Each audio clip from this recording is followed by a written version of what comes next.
Of the thousands of supporters of former President Trump who stormed the Capitol, more than 725 have been arrested and charged with crimes. Floridian Robert Scott Palmer received the stiffest sentence yet, more than 5 years for assaulting a police officer with a dangerous weapon. Palmer is seen here spraying officers with a fire extinguisher, then throwing the canister at police. VOA was scheduled to interview Palmer, but he's in jail in quarantine after catching COVID. In a letter to the judge before sentencing, Palmer blamed former President Donald Trump and his advisors, writing, "They kept spitting out the false narrative about a stolen election and how it was our duty to stand up to tyranny." Guys, come on, let's go. Another Capitol rioter from Florida, Felipe Marquez, says fake stories about human trafficking led him to join the uprising and to invade a senator's office.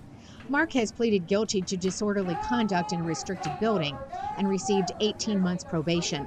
He told VOA in an email, "I would like to leave this in my past as a mistake." I was trying to get more known for conservative content and getting views on YouTube, and the way the events of that day folded were terrible. Name, gender, state.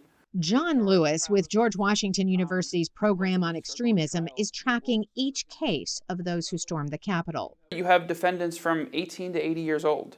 You have individuals from every walk of life, from a salon owner to other business owners, to firemen, to law enforcement, to military. More than 80% were charged based on evidence gathered from social media posts, often their own. Like Texan Jennifer Ryan, who gained notoriety after tweeting this photo in front of a broken window, along with a tweet that read, "We just stormed the Capitol. It was one of the best days of my life."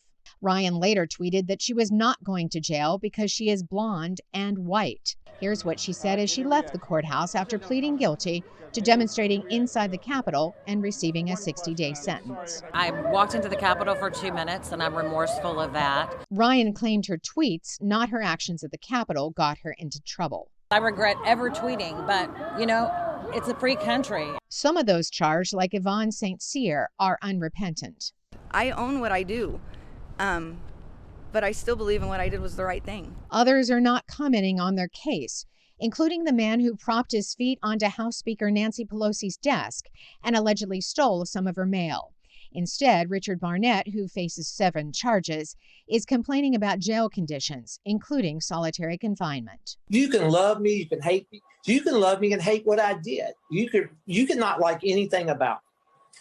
But you have to put that aside, because this isn't about me.